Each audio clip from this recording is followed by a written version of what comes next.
बजेटसँग तालमेल हुने गरी आगामी आर्थिक वर्षको मौद्रिक नीति ल्याउन राष्ट्र बैंकलाई सीएनआईको सुझाव। घर जग्गा र शेयर कारोबारमा खुकुलो नीति लिन आग्रह। चालु आर्थिक वर्ष सकिने लाग्दा सरकारलाई विकास बजेट खर्च गर्न सकस। संशोधित अनुमान भेटाउन प्रतिदिन 8 अर्बका दरले खर्च गर्नुपर्ने बाध्यता। र नेपालमा कृषि क्षेत्रको विकासका लागि उच्च स्तरको कृषि अनुसन्धान केन्द्र स्थापना गर्नुपर्ने विज्ञहरूको जोड। कृषि अनुसन्धान परिषद नार्कमा भ्रष्टाचार मौलाएको आरोप। नमस्कार, कारोबार समाचारमा स्वागत छ। अब समाचार विस्तारमा। नेपाल उद्योग परिसंघ सीएनआईले बजेटसँग पनि तालमेल हुने गरी आगामी आर्थिक वर्षको मौद्रिक नीति ल्याउन सरकारलाई सुझाव दिएको छ।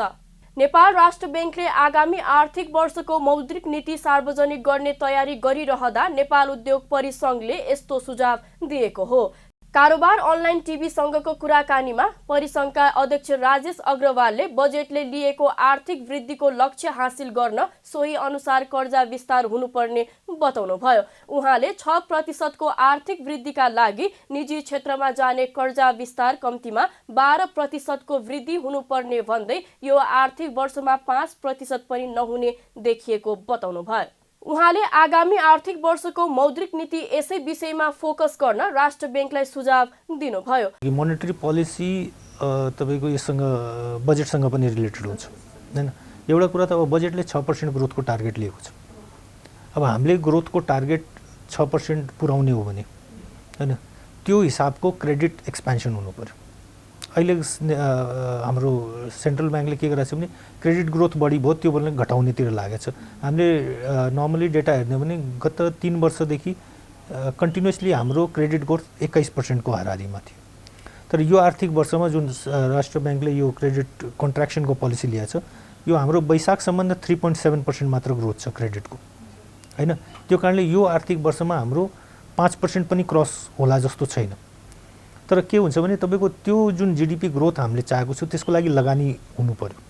सरकारकोबाट पनि लगानी हुनु पर्यो, निजी क्षेत्र पनि लगानी हुनु पर्यो र त्यसका लागि हाम्रो क्रेडिटको एक्सपेन्सन पनि हुनुपर्छ।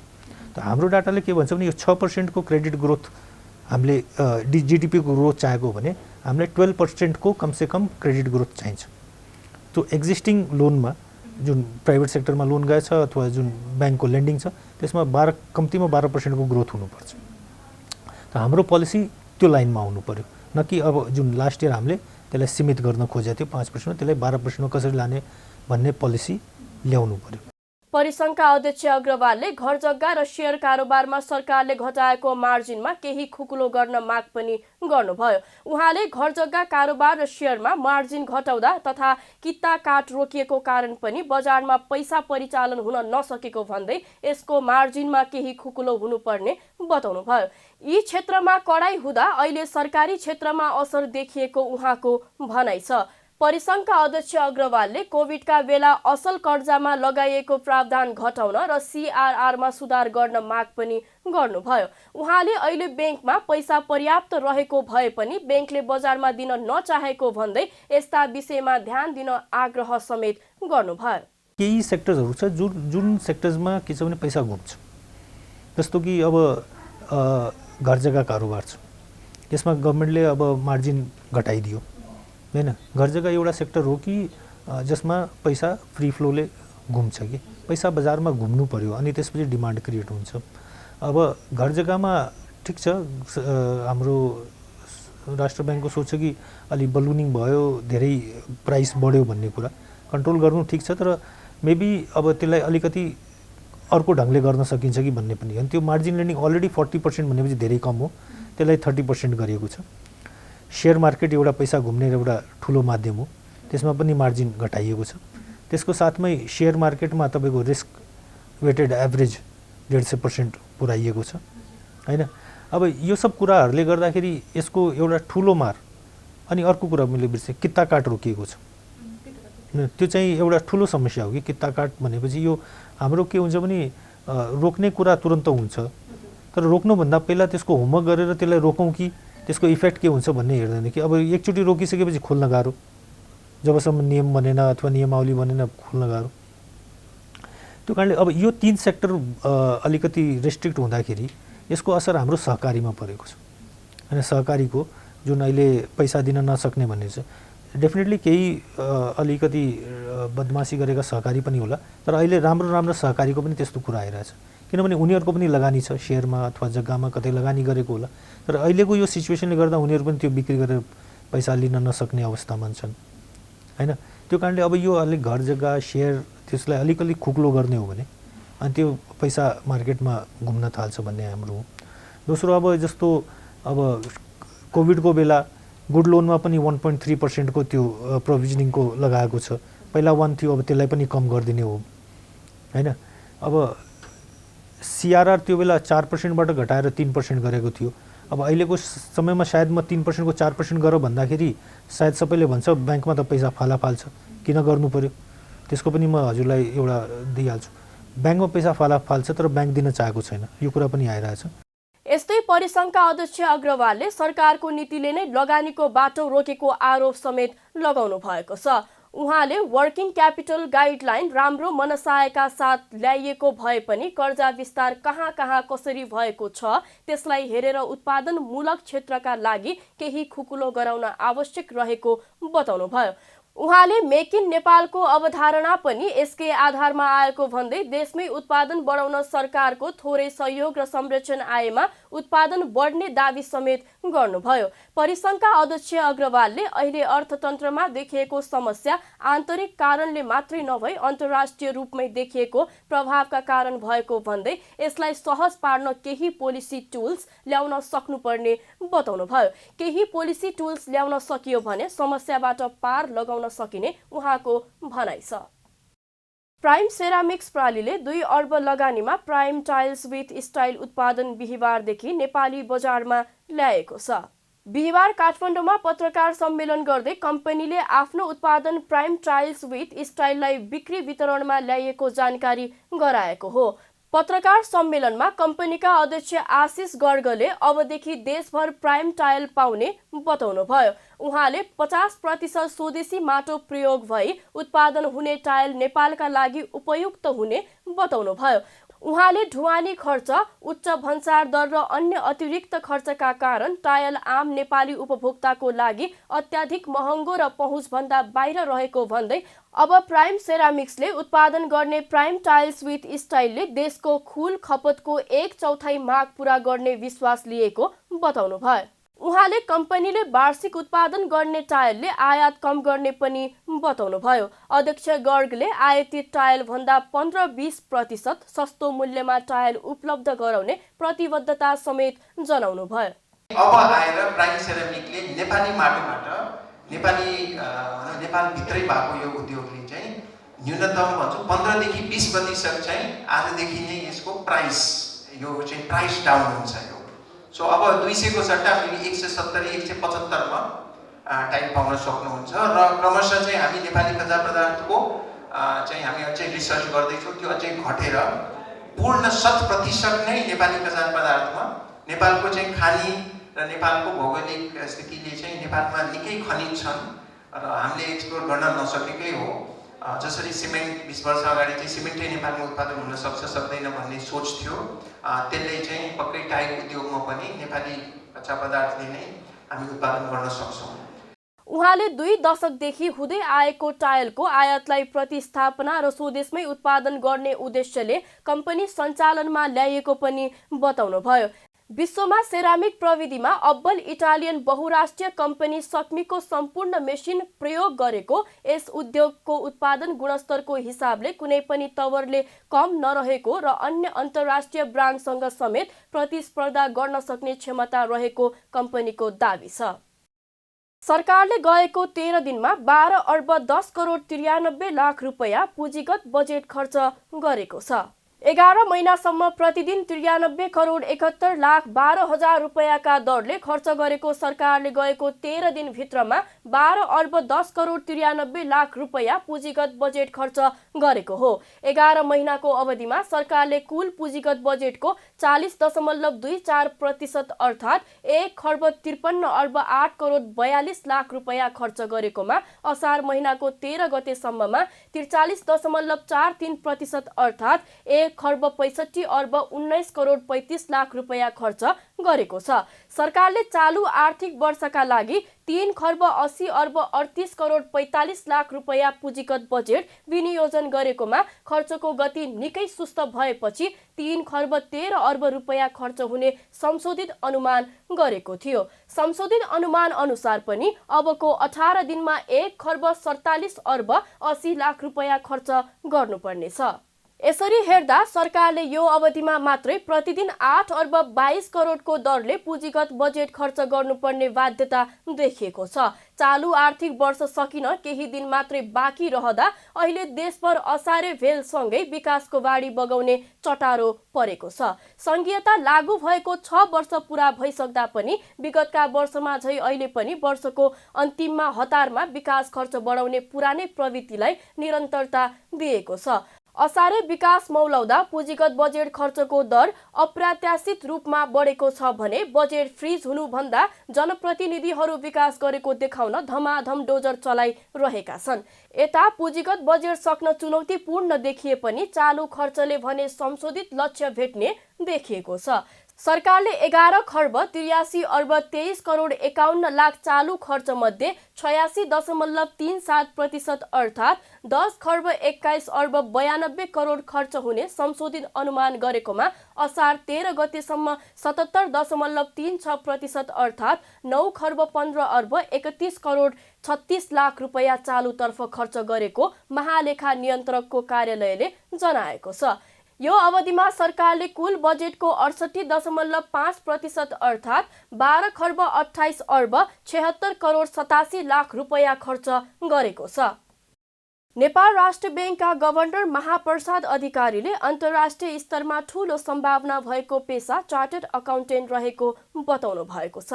बिहिबार काठमाडौँमा नेपाल चार्टर्ड अकाउन्टेन्ट संस्थाले आयोजना गरेको कार्यक्रममा बोल्दै गभर्नर अधिकारीले विभिन्न संस्कृति र व्यावसायिक अभ्यासहरू बुझ्ने र विश्वव्यापी मानसिकताको विकास गर्ने ज्ञानलाई फराकिलो बनाउन मद्दत गर्ने बताउनुभयो। उहाँले पछिल्लो समय प्रविधिको विकाससँगै चार्टर्ड अकाउन्टेन्टको काम महत्त्वपूर्ण हुँदै गएको भन्दै चार्टर्ड अकाउन्टेन्ट पेशालाई रणनीतिक र विश्वसनीय व्यापार साझेदारको रूपमा परिभाषित गर्न आवश्यक रहेको पनि बताउनुभयो। Profession is undergoing significant transformation driven by technological advancement, globalization and regulatory changes, regulatory reforms. What we know today may not work tomorrow. Therefore, we must utilize this change as opportunity to redefine our profession, positioning ourselves as a strategic advisor and a trusted business partner. Moreover, the globalized nature of business means that the chartered accountants are increasingly operating in an international context. Governor अधिकारीले विश्वमा पछिल्लो समय अन्तर्राष्ट्रिय रूपमा नै chartered अकाउन्टेन्टको विकास र विस्तार हुँदै गएको भन्दै भविष्यमा राम्रो सम्भावना रहेको समेत जिकिर गर्नुभयो। कृषि विज्ञहरूले नेपालमा उच्च स्तरको कृषि अनुसन्धान केन्द्र नभएसम्म कृषिमा प्रगति नहुने बताएका छन्। बुधबार ललितपुरमा भएको नेपाल कृषि अनुसन्धान परिषद सेवानिवृत्त समाजको चौथो साधारण सभामा बोल्दै विज्ञहरूले देशमा सेन्टर अफ एक्सलेसनको रूपमा एउटा कृषि केन्द्रको आवश्यकता रहेको बताएका हुन्। समाजका पूर्व कार्यकारी निर्देशक ध्रुव जोशीले विश्वमा कुनै पनि देशले उच्च स्तरको अनुसन्धान केन्द्र नबनाई कृषिमा क्रान्ति गर्न नसकेको भन्दै नेपालमा उत्कृष्ट कृषि अनुसन्धान केन्द्र आवश्यक रहेको बताउनुभयो।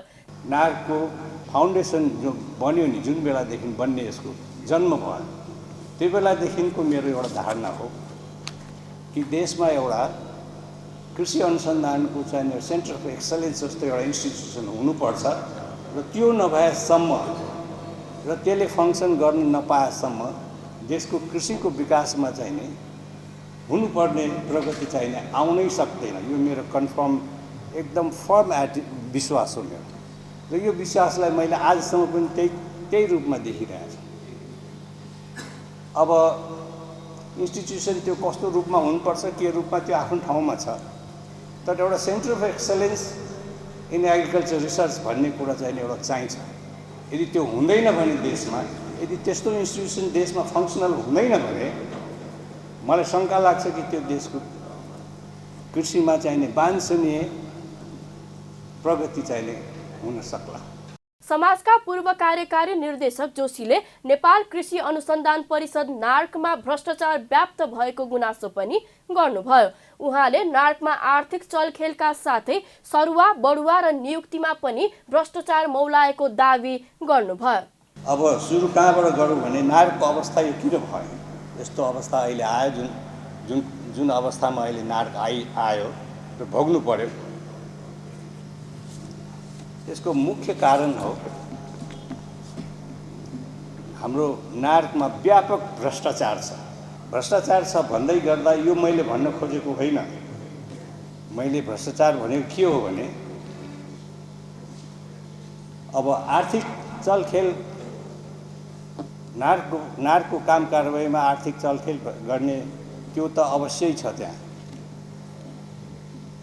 यो एक थरीको भ्रष्टाचार हो जो व्यापक छ।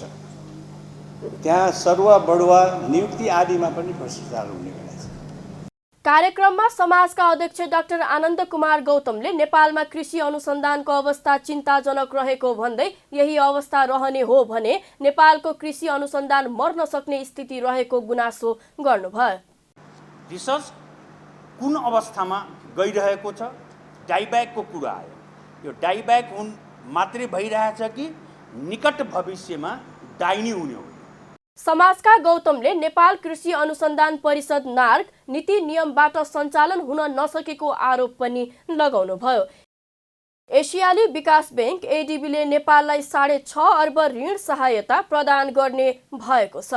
नेपालको आन्तरिक तथा बाह्य व्यापार सम्बन्धी नीतिगत सुधार योजना कार्यान्वयनमा खर्च गर्ने गरी एडिबीले 5 करोड अमेरिकी डलर अर्थात् करिब 6 अर्ब 60 करोड रुपैयाँ ऋण सहायता प्रदान गर्ने भएको हो।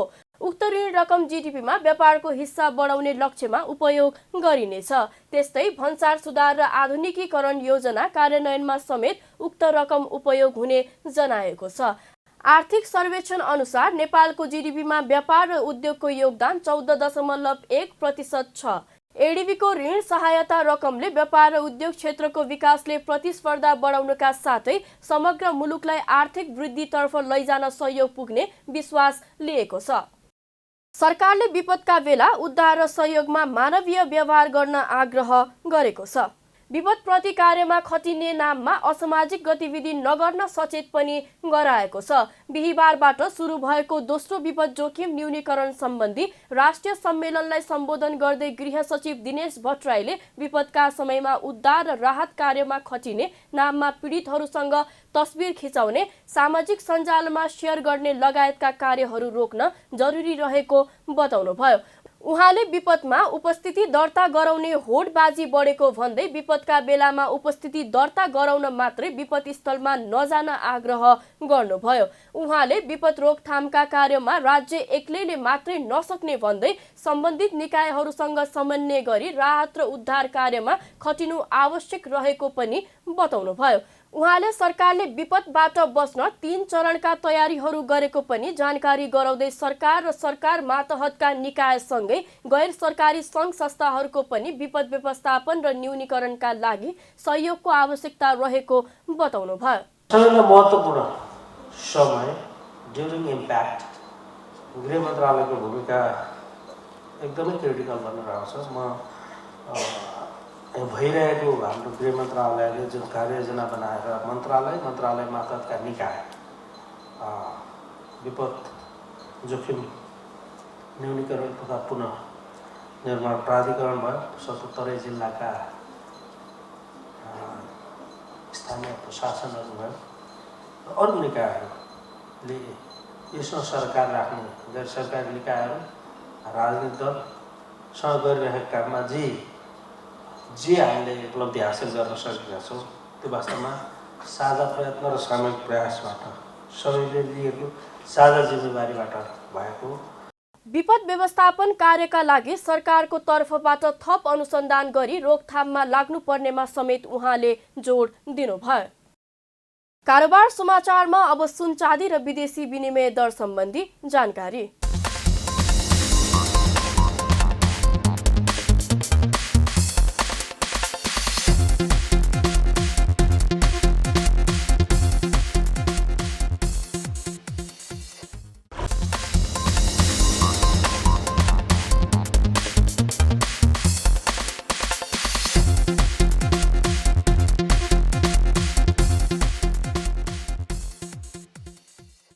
बिदा हुनु अघि अहिलेसम्मका प्रमुख समाचार फेरि एकपटक। बजेटसँग तालमेल हुने गरी आगामी आर्थिक वर्षको मौद्रिक नीति ल्याउन राष्ट्र बैंकलाई CNI को सुझाव। घर जग्गा र शेयर कारोबारमा खुकुलो नीति लिन आग्रह। चालु आर्थिक वर्ष सकिने लाग्दा सरकारलाई विकास बजेट खर्च गर्न सकस। संशोधित अनुमान भेटाउन प्रतिदिन 8 अर्बका दरले खर्च गर्नुपर्ने बाध्यता। र नेपालमा कृषि क्षेत्रको विकासका लागि उच्च स्तरको कृषि अनुसन्धान केन्द्र स्थापना गर्नुपर्ने विज्ञहरूको जोड। कृषि अनुसन्धान परिषद नार्कमा भ्रष्टाचार मौलाएको आरोप। कारोबार समाचार सकियो। हामीलाई बिदा दिनुहोस्। नमस्कार।